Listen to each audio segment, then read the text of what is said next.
Originally, the project was I was talking with Nick as one of our mentor meetings, and he slipped me this piece of paper, and it said innovation at the top, and I remember reading the email, like, yeah, I know what this is, and we can do this.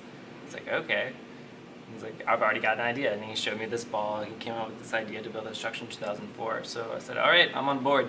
And we went to the innovation meeting in the spring, and there we learned about the writing of the grant process, and was hoping that we would meet one of engineering students that we could work with. Mark Gibson and Joshua Brown got together to write the grant for the innovation grant to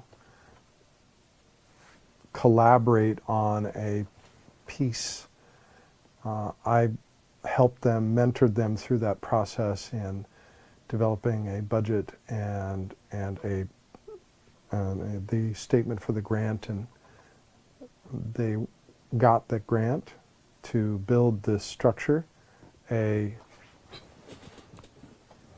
truncated icosahedron, and it was really with this. I've had this on my desk for, I don't know, many years. So all fall, in my composition for a physical theater class, we were working on the idea behind the show called origin, right? That using that word as kind of a jumping off point and this structure to use as inspiration for research. We delved into independent studies, all the students choosing a topic in science, in culture, cultural myths, origin stories, and developed a whole bunch of different movement scenarios based on that work that they did, and came up with a lot of really interesting stuff, but it was just all on the floor using bodies, you know, just floor work. And we had to continue with that work in the month of January. So by the time we got this, we'd pretty much really needed to get going on working on this structure. So February, March, and into April, we're just feverishly trying to figure out how to turn this into a piece based on all that research. And it's a collaborative work of physical theater that involves many different aspects of physical theater. It has the structure itself, which is the type of physical theater where you use outside objects to create a piece, and then we're using aerial silks also involved. A lot of our choreography is coming off of contact improv, or viewpoints, which are both techniques you use to create pieces. Contact improv is a style of creation and collaboration where people, individuals or groups of people will come together and improvise physical movement and with each other. So it's a very encompassing physical theater piece, which I think is the greatest thing about it, is that it takes all different styles of physical theater and combines it into one show.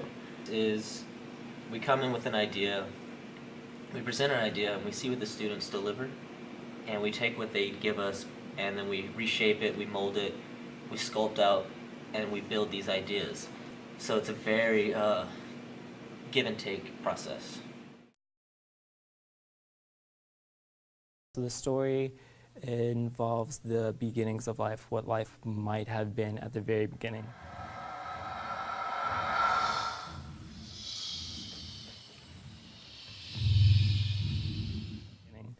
Very primal, worm-like, larva-like, and then it's the development of the origami, that's the name we created for the species, throughout the generations.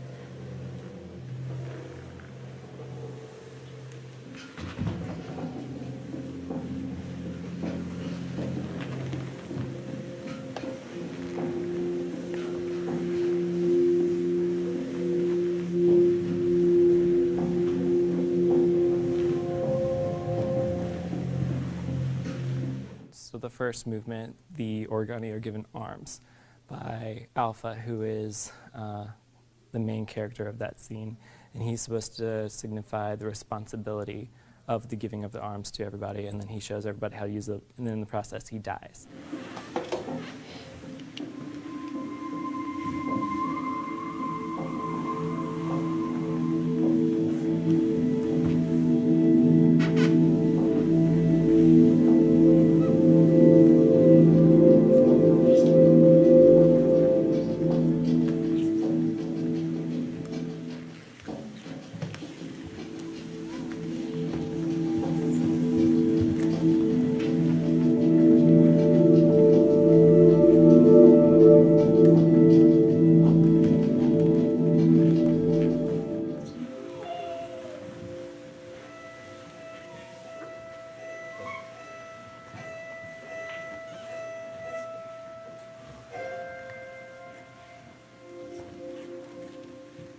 but the arms are carried on to the next scene, which is Beta, the giver of legs, and she holds the responsibility to pass on that to the origami.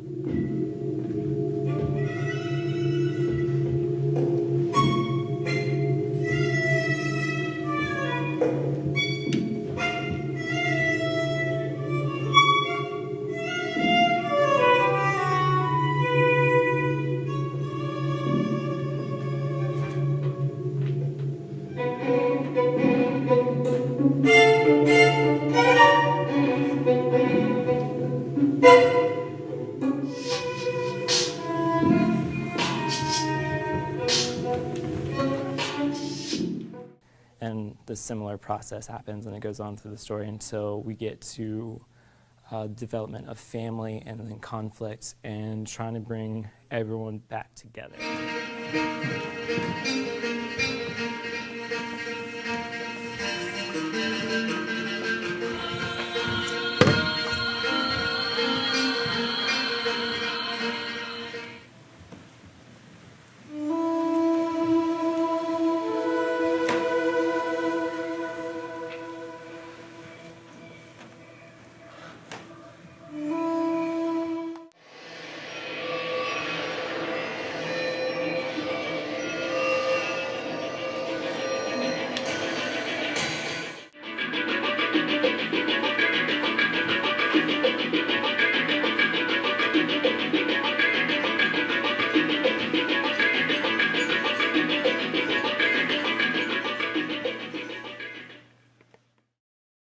Rendition with the Edinburgh crew. We'll do that in the Shaver, then we'll bring it to the Edinburgh Fringe Festival.